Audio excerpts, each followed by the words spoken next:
എന്നാലോചിക്കരുത്. ഗുരുമുഖത്ത് നിന്ന് ലഭ്യമാകുന്ന ഒന്ന് മൊബൈലിൽ നിന്ന് കിട്ടൂല.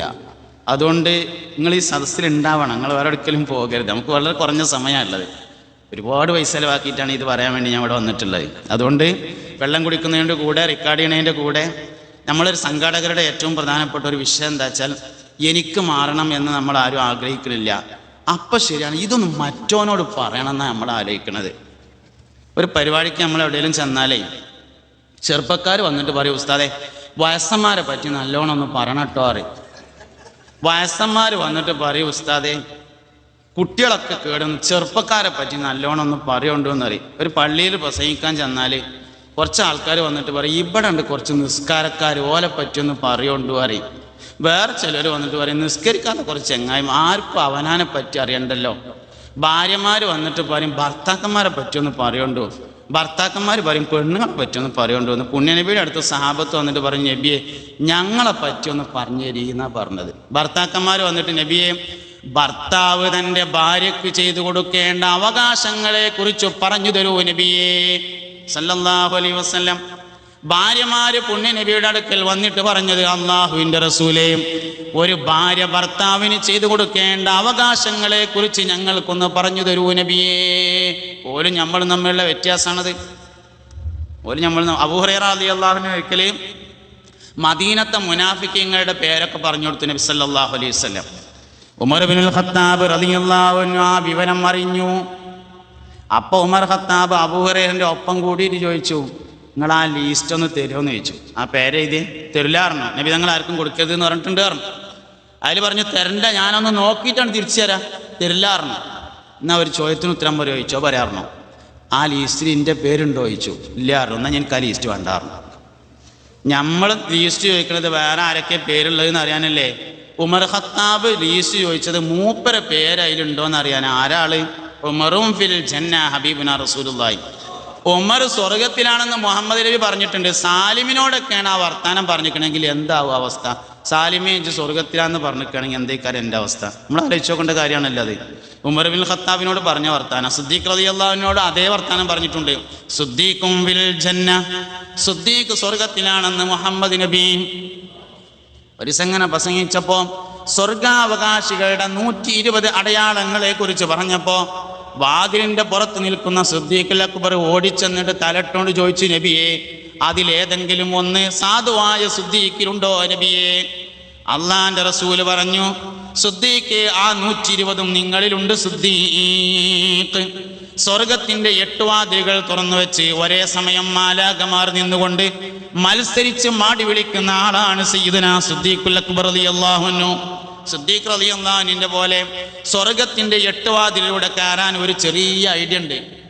ഒതുണ്ടാക്കി കയറുമ്പോൾ ഹൗദുങ്കരൊക്കെ പ്ലാസ്റ്റിക്കിന്റെ ബോർഡിൽ നീല നിറത്തിൽ എഴുതി വെച്ചിട്ടുണ്ടാവും. ഒതുണ്ടാക്കി കഴിഞ്ഞിട്ട് 2 കൈയും കണ്ണും ഇങ്ങനെ ആകാശത്തേക്ക് ഉയർത്തിയിട്ട് അഷ്ഹദു അല്ലാ ഇലാഹ ഇല്ലല്ലാഹു വഹ്ദഹു ലാ ശരീക ലഹു വഅഷ്ഹദു അന്ന മുഹമ്മദൻ അബ്ദുഹു വറസൂലുഹു അല്ലാഹുമ്മ ജഅൽനി മിനത് തവ്വാബീന വജഅൽനി മിനൽ മുതതഹിരീന വജഅൽനി മിൻ ഇബാദിക സ്വാലിഹീൻ എന്ന ദിക്ർ ഒരാൾ ചൊല്ലിയാൽ സ്വർഗത്തിന്റെ 8 കവാടങ്ങൾ അവന് തുറക്കപ്പെടുന്നതാണെന്ന് മുഹമ്മദ് നബി.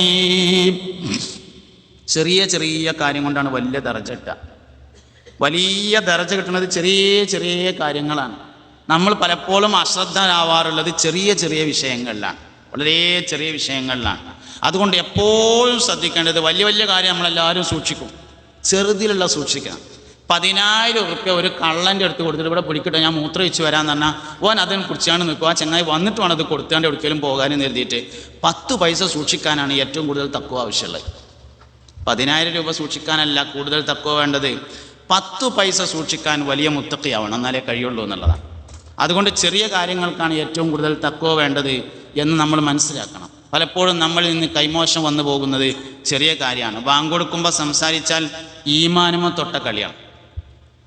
ബാങ്ക് കൊടുക്കുമ്പോൾ സംസാരിക്കുക എന്നുള്ളത് ഈമാനിൽ തൊട്ട കളിയാണ്. അവന് ആഖിബത്ത് നഷ്ടപ്പെടുന്ന, ആഖിബത്ത് ചീത്തയാകുന്ന കാര്യമാണ് ബാങ്ക് വിളിക്കുന്ന സമയത്ത് സംസാരിക്കുക എന്നുള്ളത്. നമ്മുടെ ജീവിതത്തിൽ നമ്മൾ ഏറ്റവും കൂടുതൽ അശ്രദ്ധമായി കൈകാര്യം ചെയ്യാറുള്ള ദുആ ബാങ്കിന് ശേഷമുള്ള ദുആയാണ്. കാരണം അത് മുഹമ്മദ് നബിക്ക് നേർക്കുനേരുള്ള ദുആയും ശഫാഅത്ത് നിർബന്ധമാക്കുന്ന ദുആയാണ്. ആതി മുഹമ്മദനിൽ വസീലത വൽ ഫളീല والدرجة الرفيعة وبعثه مقاما محمودا الذي وعدته എന്ന് ഒരാൾ ബാക്കി ഖിയാമത്തിന് ശേഷം ദുആ ചെയ്താൽ വജബത് ലഹു ശഫാഅത്തി, അവൻ എൻ്റെ ശഫാഅത്ത് നിർബന്ധമായി എന്ന് ഹബീബുനാ ത്വഹ റസൂലുള്ളാഹി സല്ലല്ലാഹു അലൈഹി വസല്ലം പഠിപ്പിച്ചിട്ടുണ്ട്. അതുകൊണ്ട് ചെറിയ ചെറിയ കാര്യങ്ങളിൽ വലിയ ശ്രദ്ധ വേണം. ഈമാനുമായി കണക്ട് ചെയ്ത എല്ലാ കാര്യവും നല്ലോണം ശ്രദ്ധിക്കണം. 90 ചില്ലാനം കാര്യങ്ങൾ ഈമാനിൽ കണക്ട് ചെയ്തിട്ടുണ്ട്. 90 ചില്ലാനം കാര്യങ്ങൾ ഈമാനുമായി കണക്ട് ചെയ്തിട്ടുണ്ട്. ഈമാനിന് 70 ചില്ലാനം ശാഖകളുണ്ട് എന്ന് പറഞ്ഞ ഹദീസിന്റെ തഫ്സീറിൽ ബഹുമാനപ്പെട്ട ഫത്ഹുൽ ബാരി എണ്ണി 90 വരെ എണ്ണിയിട്ടുണ്ട് ഈമാനുമായി കണക്ട് ചെയ്ത കാര്യം. ഈമാന് 70 ചില്ലാനം ശാഖ ഉണ്ട് എന്ന് പറഞ്ഞ ഹദീസിന്റെ വിശദീകരണത്തിൽ നമുക്കതൊക്കെ നിസ്സാരീകരണം, എല്ലാം നിസ്സാരമായിരിക്കും. നമ്മളൊരു കല്യാണത്തിന് പോവുകയാണ്, സത്താറ് കല്യാണം പറഞ്ഞിട്ടുണ്ട്, എങ്ങനെ ഇപ്പോൾ പോകാതിരിക്കുക എന്നുള്ളതാണ്. ഇനി ഓനെ കാണേണ്ടതല്ലേ, മുഖത്തേക്ക് നോക്കേണ്ടതല്ലേ. ദീനിൻ്റെ 2/3 പൂർത്തിയാക്കുന്ന ഒരു ഇബാദത്ത് നടക്കാനുള്ള റബ്ബെ എങ്ങനെയാണ് പോകാതിരിക്കുക എന്ന് നമ്മളാരും ആലോചിക്കില്ല. ഒരു കല്യാണത്തിന് പോകുമ്പോഴുള്ള നീയത്ത് വരെ നമുക്ക് ശരിയല്ല എന്നർത്ഥം. സത്താറിനെ കുറ്റം മുടക്കാൻ വേണ്ടിയിട്ടാണ് അബ്ദുള്ള നമ്മൾ കല്യാണം പറഞ്ഞതാണ്, ഓൻ്റെ മൂത്ത കുട്ടിയുടെ കല്യാണമാണ്, അല്ലെങ്കിൽ ഇളയ കുട്ടിയുടെ കല്യാണമാണ്, ഇനി ഓൻ്റെ ഒരു കല്യാണമില്ല, എങ്ങനെ പോവാതിരിക്കുക എന്ന് ആലോചിച്ചിട്ട് നമ്മൾ പോവുകയാണ്.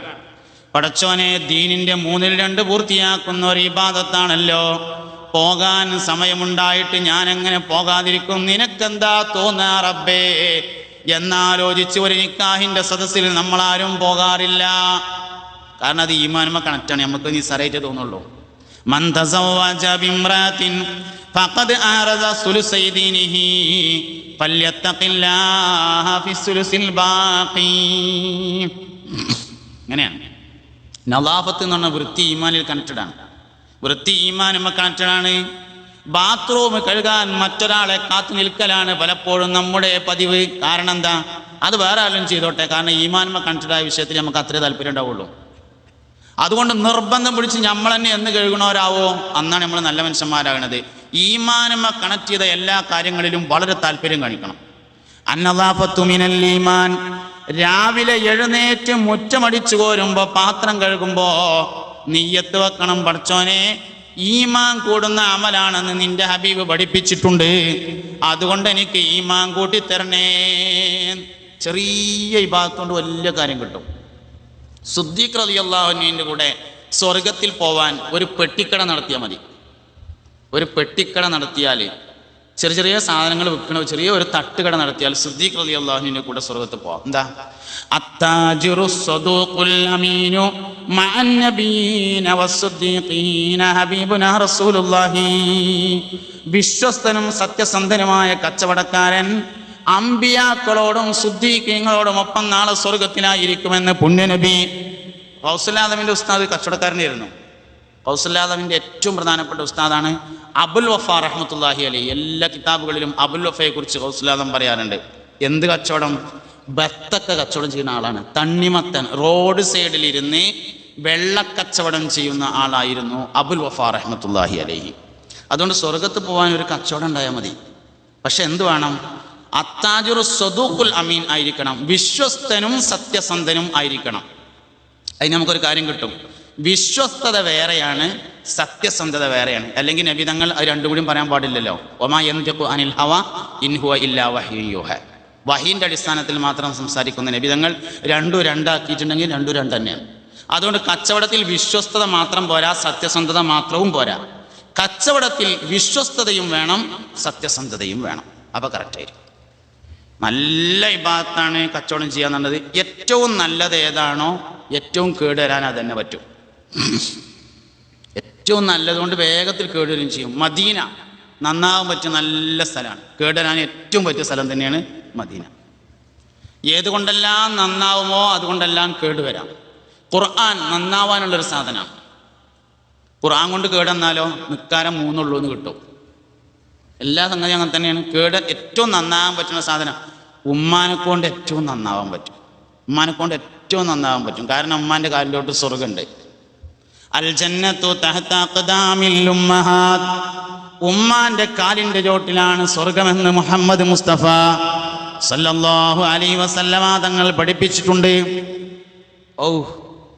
ഒരു കള്ളുടിയാൻ, ഒരു വ്യഭിചാരി, ഒരു ചുറ്റളിക്കാരൻ, ഒരു പലിശക്കാരൻ, ഓനെ നമ്മൾ കറക്റ്റ് ഒന്ന് പരിശോധിച്ച് നോക്കിയാൽ എല്ലാ ഫാസിഖും ഫാസിഖായതിൻ്റെ അടിസ്ഥാന കാരണം ഉമ്മയോട് പിണങ്ങിയതായിരിക്കും. ഇതൊരു സത്യമാണ്, എല്ലാവരും മനസ്സിലായിക്കോളി. കാരണം സ്വർഗത്തിൻ്റെ വഴിയിൽ നിന്ന് ഒരാൾ മാറി സഞ്ചരിക്കുന്നുണ്ടെങ്കിൽ ഉമ്മാൻ്റെ കാലിൻ്റെ ഒട്ടുക്കുന്നുള്ള വഴിയിൽ നിന്ന് തെറ്റാതെ പോവില്ല. കാരണം ഉമ്മാൻ്റെ കാലിൻ്റെ ഒട്ടുക്കുള്ള വഴിയാണ് സ്വർഗത്തിലേക്കുള്ള വഴി എന്ന് പറഞ്ഞത്. സ്വർഗത്തിൻ്റെ വഴിയിൽ നിന്ന് ഒരാൾ മാറി സഞ്ചരിച്ചാൽ ഉമ്മാൻ്റെ കാലിൻ്റെ ഒട്ടുക്കുള്ള വഴിയിൽ നിന്ന് അവൻ മാറിയിട്ടുണ്ടാവും. അതുകൊണ്ട് ഉമ്മയോട് പിണങ്ങാത്ത ഒരു ഫാസിഖുണ്ടാവില്ല, ഉമ്മയോട് പിണങ്ങാത്ത ഒരു വ്യഭിചാരിയും ഒരു കൊള്ളക്കാരനും ഒരു തമ്മാടിയും ഉണ്ടായിരിക്കില്ല. ഉമ്മ ഏറ്റവും വലിയൊരു സന്ദേശമാണ്. മനുഷ്യൻ നന്നാവാൻ ചെറിയ ചെറിയ കാര്യങ്ങളിലുള്ള ശ്രദ്ധയാണ് വേണ്ടത്. വലുത് നമ്മളൊക്കെ ശ്രദ്ധിക്കുന്നുണ്ട്. അതുകൊണ്ട് ചെറിയ ചെറിയ വിഷയങ്ങളിൽ ധാരാളം ശ്രദ്ധയുള്ള. എന്തിനാണ് അങ്ങനെയൊക്കെ പറഞ്ഞത്? നഖം മുറിക്കാൻ തോന്നാതിരിക്കുന്നതിൻ്റെ കാരണം വരെ ഉമ്മയോടുള്ള പ്രശ്നം. നിക്കാഹിന് വന്നിരിക്കുന്ന സദസ്സിൽ പുതിയാപ്പിള നഖം മുറിക്കാത്ത ഞാൻ കണ്ടിട്ടുണ്ട്.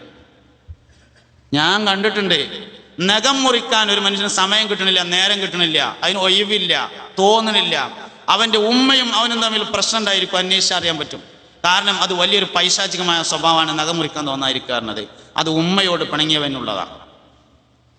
അതുകൊണ്ട് നമ്മൾ ചെറിയ ചെറിയ കാര്യങ്ങളിൽ വളരെ ശ്രദ്ധയുള്ളവരാവണം. അപ്പോഴേ ജനങ്ങൾക്ക് എന്തെങ്കിലും സന്ദേശങ്ങൾ കൊടുക്കാനുള്ള ഒരു ക്വാളിറ്റി നമ്മളിൽ ലഭ്യമാകുള്ളൂ. പ്രവർത്തനമല്ല, നമ്മുടെ ജീവിതമാണ് ഏറ്റവും വലിയ സന്ദേശം എന്ന് പറയുന്നത്. ഇസ്ലാം ഏടിലുണ്ട്, കിതാബിലുണ്ട്, ഹദീസിലുണ്ട്, ആയത്തിലുണ്ട് എന്നൊന്നും പറഞ്ഞിട്ട് കാര്യമില്ല. നമ്മുടെ ജീവിതത്തിലുണ്ടോ അത് മറ്റൊരാൾക്ക് കിട്ടും. അല്ലാതെ ഏത് കിതാബിലും ഏത് ഹദീസിലും എവിടെ ഉണ്ടായിട്ടും പ്രയോജനമില്ല. നമ്മുടെ ജീവിതത്തിലാണ് പരിശുദ്ധമായ ഇസ്ലാം വേണ്ടത്. അതുകൊണ്ട് ജീവിതത്തിൽ പകർത്താൻ തയ്യാറാവണം. അപ്പോഴാണ് നമ്മൾ ഇങ്ങനെ ഒരു ക്വാളിറ്റി, ഒരു ഗുണമേന്മ ഉയർന്നു വരും. അത് വളരെ പ്രധാനപ്പെട്ട ഒരു കാര്യമാണ്. അതുകൊണ്ട് ഗൗസുൽ ആദം ലീഡർഷിപ്പിൻ്റെ ക്വാളിറ്റി ഇങ്ങനെ അമ്പ്യാക്കളുമായി ബന്ധപ്പെടുത്തിയിട്ടാണ് പഠിപ്പിക്കുന്നത്. അമ്പ്യാക്കളായിട്ട് ബന്ധപ്പെട്ടിട്ട് ഇബ്രാഹിം നബി അലൈഹി ഇസ്ലാമിൻ്റെ ദാനശീലം ഞാൻ പറഞ്ഞു. ബഹുമാനപ്പെട്ട സക്കരിയ നബി അലൈഹി ഇസ്ലാമിൻ്റെ സംതൃപ്തി വളരെ പ്രധാനപ്പെട്ട ഒരു കാര്യമാണ്. ഐസ് എന്നും യാക്കൂബ് എന്നും പേരായ 2 മക്കളാണ് മഹാനായ ഇസ്ഹാഖ് നബി അലൈഹി ഇസ്ലാമിനുണ്ടായിരുന്നത്. മൂത്ത മകനായ ഐസ് പ്രവാചകനാവണം എന്ന മഹാനവറുകൾ ആഗ്രഹിച്ചു. അതിനുവേണ്ടി കുറേ കാലം ദുആ ചെയ്തു. ഒരു ദിവസം ജിബ്രീൽ അലൈഹി ഇസ്ലാം വന്നിട്ട് പറഞ്ഞു, യാക്കൂബിനെ നബിയാക്കാൻ തീരുമാനമായിട്ടുണ്ട് എന്ന് പറഞ്ഞ സെക്കൻഡ് മുതൽ ദുആ വരെ മാറ്റി. പടച്ചോനെ യാക്കൂബിനെ നബിയാക്കണേ എന്ന് പറഞ്ഞു. അള്ളാഹു ഒരു കാര്യം തീരുമാനിച്ചാൽ അതന്നെയാണ് ഇന്ത്യൻ തീരുമാനം എന്ന് തീരുമാനിക്കുന്നതാണ് ഇസ്ഹാഖ് നബി അലൈഹി ഇസ്ലാമിൻ്റെ റിളാ എന്ന് പറയുന്നത്. ദുനിയാവിൽ ഒരു മനുഷ്യൻ ചെയ്യുന്ന ഏറ്റവും വലിയ അദബുകേട് അള്ളാഹുവിൻ്റെ ഖളാഇൽ അസംതൃപ്തി രേഖപ്പെടുത്തലാണെന്ന് സയ്യിദുനാ ശിഹാബുദ്ദീൻ സുഹ്റവർദി റളിയല്ലാഹു അൻഹു തൻ്റെ അവാരിഫുൽ മആരിഫിൽ പറയുന്നുണ്ട്.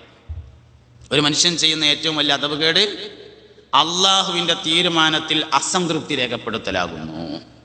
അതുകൊണ്ട് അള്ളാഹുവെ നിൻ്റെ ഇഷ്ടം തന്നെയാണ് എൻ്റെയും ഇഷ്ടം എന്ന് തീരുമാനിക്കാൻ ഒരു മനുഷ്യന് പറ്റിയാലേ ഓന് പിന്നെ ബുദ്ധിമുട്ടുകളൊന്നുമില്ല, എല്ലാം സുഖമായിരിക്കും. കാരണം അള്ളാഹുവിൻ്റെ തീരുമാനം അങ്ങനെയാണെങ്കിൽ എൻ്റെ തീരുമാനം അതുതന്നെയാണ് എന്നുള്ളിടത്തേക്ക് എത്താൻ വേണ്ടി പറ്റും. സബർ വളരെ പ്രധാനപ്പെട്ടതാണ്. അയ്യൂബ് അലൈഹിസ്സലാം ലീഡർക്കുണ്ടായിരിക്കേണ്ട ഏറ്റവും വലിയൊരു ക്വാളിറ്റിയാണ് അയ്യൂബ് നബി അലൈഹിസ്സലാമിൻ്റെ ക്ഷമാശീലം. സബറും അയ്യൂബ് നബിയുടെ സബറും വ്യത്യാസമുണ്ട്. സാധാരണ ഒരു സബറല്ല അയ്യൂബ് നബി അലൈഹി ഇസ്ലാമിൻ്റെ സബറേ. ശരീരമാസകലം വേദനയാകുന്ന ഒരു അസുഖം, തൊടാൻ വയ്യ. റഹ്മത്ത് ബീവി എന്ന് പറഞ്ഞ ഭാര്യ ഈത്തപ്പനയുടെ താഴ്ഭാഗത്ത് കിടങ്ങുണ്ടാക്കിയിട്ട് ഇലകൾ കത്തിച്ച് വെണ്ണൂറുണ്ടാക്കിയിട്ട് അതിൽ നിറച്ചിട്ട് അതിലിങ്ങനെ കടത്തി കട്ടിലുമേ നിലത്തും പായിലും കിടക്കാൻ വയ്യായിട്ട് വേദനയായിട്ട് എല്ലാ ഭാര്യമാരും കൈയൊഴിഞ്ഞു. റഹ്മത്ത് ബീവി റളിയല്ലാഹു അൻഹാ മാത്രം അവശേഷിച്ചു. റഹ്മത്ത് ബീവി ആരാന്ന് നിങ്ങള്? സുലൈഖ ബീവിൻ്റെ പേരക്കുട്ടിയാണ്. 10 ഗുണം 10 ഗുണം ഉണ്ടാവും. യൂസുഫ് നബി അലൈഹി ഇസ്ലാമിൻ്റെയും സുലൈഖ ബീവിൻ്റെയും പാട്ട് ഇങ്ങനെ കേട്ടാൽ തോന്നും നമുക്ക് അതേതോ ഒരു പ്രേമവിവാഹമായിരുന്നു എന്ന് തോന്നും. ഖുർആനും വളരെ രസകരമായി തന്നെ ഈ സംഭവം അവതരിപ്പിച്ചിട്ടുണ്ട് എന്നുള്ളത് ശരിയാണ്. പക്ഷെ അത് അവതരിപ്പിച്ചതിന് ശേഷം ഖുർആൻ ഇന്ന ഫീ ദാലിക ലആയത്തൻ ലിഖൗമിൻ യസ്മഊൻ എന്ന് പറഞ്ഞിട്ടുണ്ട്. ഖുർആൻ യൂസുഫ് നബിയുടെയും സുലൈഖ ബീവിൻ്റെയും കഥ പറയാണ്. നഹ്നു നഖുസ്സു അലൈക അഹ്സനൽ ഖസസി ബിമാ ഔഹൈനാ. അല്ലാഹുവിൻ്റെ റസൂലേ, നിങ്ങൾക്ക് ഞാൻ ഒരു ചുരുക്കുള്ള കഥ പറഞ്ഞുതരാം. നഹ്നു നഖുസ്സു അലൈക അഹ്സനൽ ഖസസ്, ഒരു ഭംഗിയുള്ള കഥ പറഞ്ഞു തരാന്ന് പറഞ്ഞിട്ട് ഇങ്ങനെ സുലൈഖ ബീവിയുടെയും യൂസുഫ് നബി അലൈഹി ഇസ്ലാമിൻ്റെയും കഥ ഇങ്ങനെ പറഞ്ഞു കൊടുത്തു. കഥ പൂർത്തിയായതിനു ശേഷം അള്ളാഹു പറഞ്ഞു, ഇന്ന ഫീ ദാലിക ലആയതൻ ലിഖൗമി യസ്മഊൻ, കേൾവിക്കാരായ ജനവിഭാഗത്തിന് പാഠമുള്ള ഒരു കഥയാകുന്നു ഇത്. ഇന്ന ഫീ ദാലിക, ഇതിലുണ്ട്, ലആയതൻ, ദൃഷ്ടാന്തമുണ്ട്, ലിഖൗമി യസ്മഊൻ, യസ്മഊനായിരിക്കുന്ന ഖൗമിന്, കേൾവിക്കാരാകുന്ന ജനവിഭാഗത്തിന്. സാധാരണ നിന്ന് വ്യത്യസ്തമായ ഒരു കഥയാണ്. സുലൈഖ ബീവി റളിയല്ലാഹു അൻഹ യൂസുഫ് നബി അലൈഹി ഇസ്ലാമിനെ ഇഷ്ടപ്പെടാനുണ്ടായ കാരണം യൂസുഫ് നബി അലൈഹി ഇസ്ലാമിൻ്റെ മുഖത്ത് കണ്ടിരുന്ന നുബുവത്തിൻ്റെ പ്രകാശമായിരുന്നു. നബി തങ്ങളുടെ വാപ്പ അബ്ദുള്ള എന്നവരുടെ മുഖത്ത് ആ പ്രകാശം ഉണ്ടായിരുന്നു. അറേബ്യയിലുള്ള എത്രയോ സ്ത്രീകളാണ് ഞങ്ങൾക്ക് അബ്ദുള്ളനെ കിട്ടിയാൽ മതി എന്ന് പറഞ്ഞിടുന്നത്. ആമിന ബീവി റളിയല്ലാഹു അൻഹയെ അബ്ദുള്ള വിവാഹം ചെയ്തപ്പോൾ ആ സ്ത്രീകൾ തീർത്തും തങ്ങളുടെ രക്ഷിതാക്കളോട് പറഞ്ഞു അത്രേ, ഞങ്ങളെ ഇനി കെട്ടിക്കണ്ടാ. നുബുവത്തിന്റെ പ്രകാശം മുഖത്തുണ്ടായിരുന്നു എന്നുള്ളതാണ് പ്രത്യേകത. അപ്പോൾ അവിടുത്തെ ഒരു പഠന വിഷയം എന്ന് പറഞ്ഞത് നുബുവത്തിന്റെ പ്രകാശമാണ് പഠന വിഷയം. നുബുവത്തിന്റെ നൂറാനിയത്താണ് യഥാർത്ഥത്തിൽ സുലൈഖ യൂസുഫ് ചരിത്രത്തിലെ ഏറ്റവും പ്രധാനപ്പെട്ട പഠന വിഷയം എന്ന് കാണാൻ പറ്റും. അതുകൊണ്ട് അവർ സബൂറാക്കി. സുലൈഖ ബീവി റളിയല്ലാഹു അൻഹയിൽ യൂസുഫ് നബി അലൈഹി ഇസ്ലാമിലും ഉണ്ടായ കുട്ടികളുടെ പേരക്കുട്ടിയാണ് ബഹുമാനപ്പെട്ട റഹ്മത്ത് ബീവി റളിയല്ലാഹു അൻഹ. അയ്യൂബ് നബി അലൈഹി ഇസ്ലാമിനോട് ചോദിച്ചു, എൻ്റെ പ്രിയപ്പെട്ട ഭർത്താവേ, നിങ്ങൾക്ക് അള്ളാഹുവിനോടൊന്ന് ദുആ ചെയ്തുകൂടെ?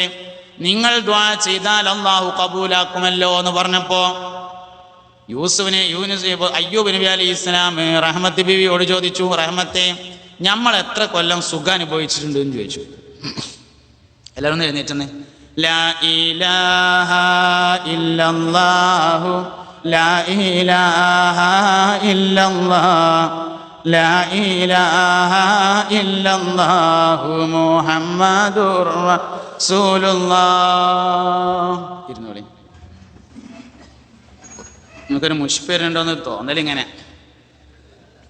ഉണ്ടാവാൻ പാടില്ല. അപ്പൊ റഹ്മത്ത് ബീവി ഇങ്ങനെ ചോദിച്ചു, നിങ്ങൾക്കൊന്നും തോരുന്നൂടെ എന്ന് ചോദിച്ചു. അപ്പോ അയ്യൂബ് നബി അലൈഹി ഇസ്ലാം ചോദിച്ചു, നമ്മൾക്ക് എത്ര കൊല്ലം സുഖം ഉണ്ടായിട്ടുണ്ട് എന്ന് ചോദിച്ചു.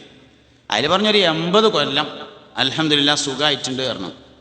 ആ സമയത്ത് അയ്യൂബ് നബി അലൈഹി ഇസ്ലാം പറഞ്ഞു, വർഷം 80 റഹ്മത്ത് സുഖിച്ചില്ലേ, അത് മുഴുവനും ഐശ്വര്യമായി കഴിഞ്ഞില്ലേ, ക്ലേശം അതുപോലെ 80 മിണ്ടുന്നതും ഒരു ചന്തമല്ലതു ബൈനനാ. ഒരു 80 കൊല്ലം ഇടങ്ങാറാകാതെ അയ്യൂബ് തോർക്കൂല എന്ന് പറഞ്ഞു സയ്യിദുന അയ്യൂബ് അലൈഹിസ്സലാം. ശരീരം ഇങ്ങനെ തൊടാൻ പറ്റാത്ത അസുഖം പിടിച്ചിട്ട് മാസ്റ്ററിൽ വരുമ്പോ ചില മനുഷ്യർ അള്ളാഹുവിനോട് പറയുമെന്നാണ്, അള്ളാഹുവേ, രോഗം കൊണ്ട് ആകെ അടങ്ങാറായിട്ട് എനിക്ക് ഇബാദത്ത് ചെയ്യാൻ നേരം കിട്ടിയില്ല എന്ന് പറയുമ്പോൾ അള്ളാഹു ചോദിക്കുമത്രേ, എൻ്റെ അടിമയായ അയ്യൂബിനേക്കാൾ വലിയ ദണ്ണൊന്നും എനിക്ക് ഉണ്ടായിട്ടില്ലല്ലോ. അള്ളാഹു ചോദിക്കുമെന്ന് ഹദീസിൽ വന്നിട്ടുണ്ട്. അതുകൊണ്ട് മുഅ്മിനീങ്ങളെ, അയ്യൂബ് നബി അലൈഹി ഇസ്ലാമിൻ്റെ സബ്ർ വേണം. ബഹുമാനപ്പെട്ട മൂസാ നബി അലൈഹി ഇസ്ലാമിൻ്റെ എളിമയായ ജീവിതം വേണം ഒരു മനുഷ്യന്. മൂസാ നബിൻ്റെ എളിമയായ ജീവിതം, ഭയങ്കര വിനയുള്ള മനുഷ്യനെ കണ്ടാൽ ഗാംഭീര്യമാണ്, പെരുമാറിയാൽ എളിമയാണ് ബഹുമാനപ്പെട്ട മൂസാ നബി അലൈഹി ഇസ്ലാമിൻ്റെ സ്വഭാവം. കണ്ടാൽ ഭയങ്കര സംഭവമാണ്, എന്നാൽ പെരുമാറിയാലോ. ബഹുമാനപ്പെട്ട യൂസുഫ് നബ്ഹാനി റളിയല്ലാഹു അൻഹു തൻ്റെ ത്വരീഖത്തുൽ മുഹമ്മദിയ്യ എന്ന ഗ്രന്ഥത്തിൽ എളിമകളെക്കുറിച്ച്, വിനയങ്ങളെക്കുറിച്ച് പറയുന്നുണ്ട്. വിനയങ്ങളെക്കുറിച്ച് പറഞ്ഞിട്ട് മഹാനവറുകൾ വിനയത്തിനെതിരെയുള്ള അഹങ്കാരത്തെക്കുറിച്ച് എണ്ണുന്നു. 10 തരം അഹങ്കാരങ്ങൾ, 10 തരം അഹങ്കാരമുണ്ട്. മാലിലെ അഹങ്കാരം, ഇൽമിലെ അഹങ്കാരം, ആയുസ്സിലെ അഹങ്കാരം, ഭാര്യയിലെ, മക്കളിലെ, അങ്ങനെ എണ്ണി എണ്ണി അവസാനത്തെ 10ാമത്തെ അഹങ്കാരം വിനയത്തിലെ അഹങ്കാരമാണ്. എനിക്കിപ്പോൾ അൽഹംദുലില്ലാഹ് വിനയുണ്ടല്ലോ എന്ന് തോന്നിയാൽ അതാണ് ഏറ്റവും വലിയ അഹങ്കാരമെന്ന് യൂസുഫ് നബ്ഹാനി റളിയല്ലാഹു അൻഹു പറഞ്ഞിട്ടുണ്ട്. അതാണ് വിനയത്തിലെ അഹങ്കാരം എന്ന്. ഷെയ്ത്താൻ നമ്മളെ അടുത്തേക്ക് ഫോൺ ചെയ്തിട്ട്, അലോ ഞാൻ ഷെയ്ത്താനാണ്, ഞാൻ അങ്ങോട്ട് വരുന്നുണ്ട് കേട്ടോ എന്നൊന്നും പറഞ്ഞു വരില്ല. നിങ്ങൾ ചിരിക്കാൻ വേണ്ടി ഞാൻ പറഞ്ഞതല്ല, ചിന്തിക്കാൻ വേണ്ടി പറഞ്ഞതാണ്. ഔസല്ലാദമിൻ്റെ അടുക്കൽ ഷെയ്ത്താൻ വന്ന ഒരു ദിവസം, ലഅനത്തുല്ലാഹി അലൈഹി. ഷെയ്ത്താൻ്റെ ഒരു പ്രത്യേകത, ഓനെ കുറ്റം പറഞ്ഞത് ഓന് ഇഷ്ടമാണ് എന്നാണ്. അതുകൊണ്ട് ലഅനത്തുല്ലാഹി അലൈഹി ചൊല്ലിക്കോളി. ഷെയ്ത്താൻ ലഅനത്തുല്ലാഹി അലൈഹി. ഇബ്ലീസ് ഒരിക്കൽ ഔസല്ലാദമിൻ്റെ അടുത്ത് വന്നിട്ട് ഒരു ശബ്ദം അങ്ങനെ കേൾക്കുകയാണ്, യാ മുഹ്യിദ്ദീൻ, അഹലൽതു ലക്കൽ ഹറാമ കുല്ലഹ, ഇന്ന് മുതൽ നിങ്ങൾക്ക് എല്ലാ ഹറാമുകളും ഹലാലാണ് ട്ടോ. അപ്പൊ അങ്ങനെ അതെനിക്ക് തോന്നിയത് ഈ കാര്യം മൂപ്പരിങ്ങനെ ഒന്നുകൂടിയാണ്ട് പോയി. രണ്ടാമതും കേട്ടു, യാ മുഹിയദ്ദീൻ അഹ്ലൽതു ലക്കൽ ഹറാമ കുല്ലഹ. പിന്നെയും കണ്ട് പോയപ്പോ വീണ്ടും അശരീരി കേട്ടു. അപ്പൊ മഹാനവറുകൾ പഠിച്ചോനെ ഇത് അള്ളാഹിന്റെ ഭാഗത്തു നിന്നാണോ എന്ന് കരുതിയിട്ട് ഖുർആൻ ആദ്യം മുതൽ അവസാനം വരെ ഒന്നിങ്ങനെ കണ്ണോടിച്ചു. 1,24,000 അമ്പിയാക്കൾ വന്നിട്ട് ആർക്കെങ്കിലും ഹറാമ് ഹലാലാക്കിയിട്ടുണ്ടോ? ഒരു കാമൽ നിന്നിട്ട് ഒരു ഹത്തം തീർത്തോ അവർ, ഒരു ചൊൽമുഹദലായി മൂവാണ്ട് കാത്തോ അവർ. നോക്കിയപ്പോ ആർക്കുമില്ല. അപ്പോൾ മഹാനവർകൾ പറഞ്ഞു, പോട ഇബ്ലീസ് ലഅനത്തുല്ലാഹി അവിടെ നിന്ന് ആളെ ഷിപ്പാക്കാൻ വന്നിക്കല്ലേ അറിഞ്ഞ ആട്ടി. കുറച്ച് കഴിഞ്ഞപ്പോണ്ട് മൂപ്പര് നേരങ്ങത്തിലുള്ള വൈക്കിൽ കൂടി എങ്ങനെ വരുന്നു. വന്നിട്ട് പറഞ്ഞു, മുഹിയുദ്ദീൻ ഷെയ്ഖ് നിങ്ങൾ ഭയങ്കര സംഭവം തന്നെയാണ്. എന്തേ ചോദിച്ചു. ഞാൻ ഇത് പറഞ്ഞിട്ട് ഒരുപാട് ആൾക്കാരെ ഷിപ്പാക്കിയിട്ടുണ്ട്, നിങ്ങൾ അതിലും പെട്ടില്ലല്ലോ എന്ന് പറഞ്ഞപ്പോൾ ഹൗസിലാദം പറഞ്ഞു, പരിപാടി മനസ്സിലായി, സ്ഥലം വിട്ടോ പറഞ്ഞു. എന്നാൽ അത് പറഞ്ഞിട്ട് ഷിപ്പാക്കാൻ വരികയാണ് അടുത്ത പരിപാടി. 10,000 പ്രാവശ്യം ഇബ്ലീസ് ഒരാളോട് ഒരു കാര്യം പറഞ്ഞിട്ട് ഓൻ കേട്ടില്ലെങ്കിൽ ഇവനോട് ഇനി പറഞ്ഞിട്ട് കാര്യമില്ല എന്ന് പറഞ്ഞ് ഒഴിവാക്കി പോകുന്നവനല്ല പിശാച്. 10,001 പ്രാവശ്യം വീണ്ടും പറയാൻ വേണ്ടി വരുന്നവനാണ് ഇബ്ലീസ് ലഅനത്തുല്ലാഹി അലൈഹി എന്ന് പറയുന്നത്. അതുകൊണ്ട് പിശാചിൻ്റെ തന്ത്രങ്ങളെക്കുറിച്ച് നമുക്ക് ശരിക്ക് ബോധം ഉണ്ടായിരിക്കണം. ചെറിയ ചെറിയ കാര്യങ്ങളിലാണ് അവൻ ആദ്യമായി പിടികൂടുന്നത് എന്ന് നമ്മൾ ഓർക്കണം. അതുകൊണ്ട് വിനയം വളരെ പ്രധാനപ്പെട്ട ഒരു കാര്യമാണ്. വിനയം എന്ന് പറഞ്ഞാൽ ശരിക്കും വിനയം പറഞ്ഞതുകൊണ്ട് വാക്കിലെ വിനയമല്ല, മനസ്സിലെ വിനയമുണ്ടെന്നൊരു മനുഷ്യൻ്റെ മനസ്സ് അവനോട് നിരന്തരം പറഞ്ഞുകൊണ്ടിരിക്കുകയും അവൻ്റെ പ്രവർത്തനങ്ങളിൽ അത് നിഴലിച്ച് കാണുകയും വേണം. അത് വളരെ പ്രധാനപ്പെട്ട ഒരു കാര്യമാണ്. ബഹുമാനപ്പെട്ട മൂസ നബി അലൈഹി ഇസ്ലാമിൻ്റെ ഗുണം, ഈസാ നബി അലൈഹി ഇസ്ലാമിൻ്റെ ഗുണമായിരുന്നു സഞ്ചാരം. വസ്സിയാഹത്തു ലിസയ്യിദിന ഈസ അലൈഹിസ്സലാം. ഈസാ നബി അലൈഹി ഇസ്ലാമിൻ്റെ യാത്രാ ഗുണം, യാത്ര ചെയ്യാനുള്ള താല്പര്യവും തയ്യാറും ഒരു ലീഡർക്കുണ്ടായിരിക്കണം. ഭയങ്കര യാത്രക്കാരനാണ് സയ്യിദുന ഈസ അലൈഹിസ്സലാം, യാത്രക്കാരനായിരുന്നു. ബഹുമാനപ്പെട്ട മൂസ നബി അലൈഹി ഇസ്ലാമിൻ്റെ വിനയവും ഈസ നബി അലൈഹി ഇസ്ലാമിൻ്റെ യാത്രയും ചരിത്രത്തിലെ ഒരുപാട് പ്രധാനപ്പെട്ട ആളുകളുണ്ട്, അവരൊക്കെ യാത്രക്കാരായിരുന്നു എന്ന് കാണാം. ഒരുപാട് നമുക്ക് മനസ്സിൽ വരുന്ന കുറേ ആൾക്കാർ, മമ്പുറം സയ്യിദ് അലവി തങ്ങൾ യാത്രക്കാരനാണ്. നമ്മുടെ നാട്ടിൽ തന്നെ ദീൻ പ്രചരണത്തിന് വേണ്ടി വന്ന ആൾക്കാരൊക്കെ യാത്രക്കാരാണ്. പഴയകാലത്ത് യാത്ര പോവുക എന്നത് ദഅവത്തിൻ്റെ ഏറ്റവും പ്രധാനപ്പെട്ട ഒരു ഭാഗമായിരുന്നു. പുതിയാപ്പള അബ്ദുറഹ്മാൻ മൗലവി എന്ന് പറഞ്ഞ ആള്, മഹാനവറുകളുടെ ഖബറുള്ളത് എടപ്പാള് ചങ്ങരംകുളത്തിനടുത്ത് പുറങ്ങ് എന്ന് പറഞ്ഞ സ്ഥലത്ത് പള്ളിയിലാണ്. പുറങ്ങിൽ നിന്ന് അദ്ദേഹം കല്യാണം കഴിച്ചപ്പോൾ മഹാനവറുകളുടെ ഭാര്യ അക്കാലത്ത് ഫത്തുൽ മൊയ്ൻ ദർസ് നടത്തിയിരുന്ന ആളായിരുന്നു. അതുകൊണ്ട് ഭാര്യൻ്റെ ദർസ് മുടക്കണ്ടെന്ന് കരുതിയിട്ട് ഭാര്യയുടെ നാട്ടിൽ താമസിച്ചതുകൊണ്ടാണ് പുതിയാപ്പള അബ്ദുറഹ്മാൻ മൗലവി എന്ന് പേരിട്ടുണ്ടായ കാരണം. എല്ലാവരും യാത്രക്കാരായിരുന്നു എന്ന് കാണാൻ പറ്റും. ജന്മനാട് ഉപേക്ഷിച്ച് മറ്റൊരു നാട്ടിലേക്ക് ദീനിന് വേണ്ടി യാത്ര ചെയ്തിട്ടുണ്ട്. അതുകൊണ്ട് യാത്ര ദീനീ ദഅവത്തിലെ ലീഡർഷിപ്പിലെ ഏറ്റവും പ്രധാനപ്പെട്ട ഒരു ഭാഗമാണ് എന്ന് നമ്മൾ വളരെ കൃത്യമായി മനസ്സിലാക്കി വെക്കുക. വൽ ഫഖ്റു ലി സയ്യിദിനാ വ ഹബീബിനാ മുഹമ്മദിൻ സല്ലല്ലാഹു അലൈഹി വസല്ലം. മുഹമ്മദ് നബി സല്ലല്ലാഹു അലൈഹി വസല്ലമ തങ്ങളുടെ മസ്കനത്ത് ഫഖ്ർ എന്ന് പറഞ്ഞിട്ടുണ്ടെങ്കിലും ദാരിദ്ര്യം എന്ന അർത്ഥത്തിലുള്ള ഫഖർ അല്ല, അത് മിസ്കീൻ എന്ന അർത്ഥത്തിലുള്ള ഫഖറാണ്. കാരണം മിസ്കീനാവാൻ വേണ്ടിയാണ് നബി തങ്ങൾ ദുആ ചെയ്തത്. അല്ലാഹുമ്മ ഹയ്യിനി മിസ്കീനൻ വഅമിത്നി മിസ്കീനൻ വഹ്ശുർനി ഫീ സുംറത്തിൽ മസാകീൻ. അല്ലാഹുവേ, എന്നെ മിസ്കീനായി ജീവിപ്പിക്കണേ, എന്നെ മിസ്കീനായി മരിപ്പിക്കണേ. ദുനിയാവും കഴിഞ്ഞ് നാളെ ആഖിറത്തിലെത്തുമ്പോൾ എന്നെ മിസ്കീന്മാരോടൊപ്പം ഒരുമിച്ച് കൂട്ടണേ അല്ലാഹ് ഹബീബുനാ ത്വഹ നബി സല്ലല്ലാഹു അലൈഹി വസല്ലം ദുആ ചെയ്തിട്ടുണ്ട്. ഉസ്മാൻ റളിയല്ലാഹു അൻഹു പൈസ കൊടുത്ത് വാങ്ങി മിസ്കീന്റെ സ്ഥാനം. അബ്ദുറഹ്മാൻ ബിൻ ഔഫ് റളിയല്ലാഹു അൻഹു വസിയത്ത് ചെയ്ത് വാങ്ങി മിസ്കീന്റെ സ്ഥാനം. മിസ്കീന്റെ സ്ഥാനം എല്ലാവരും ആഗ്രഹിച്ചു. അത് വളരെ പ്രധാനപ്പെട്ട ഒരു സ്ഥാനമാണ് മസ്കനത്ത്. ദുആക്ക്, ഇത്തരമുള്ള ദുആക്ക് ഇജാബത്തുള്ള വിലായത്തില്ലാത്ത ഔലിയാഇന്റെ സ്ഥാനമാണ് മിസ്കീനിനുള്ളത്. ഔലിയല്ല, പക്ഷേ ഔലിയാഇന്റെ സ്ഥാനത്താണ്. ദുആക്ക് ഇജാബത്തുള്ളവനാണ് മിസ്കീൻ എന്ന് പറയുന്നത്. എല്ലാ അമ്പിയാക്കൾ ഔലിയാക്കന്മാരും മിസ്കീന്മാരായിരുന്നു എന്ന് കാണാൻ നമുക്ക് സാധ്യമാവും.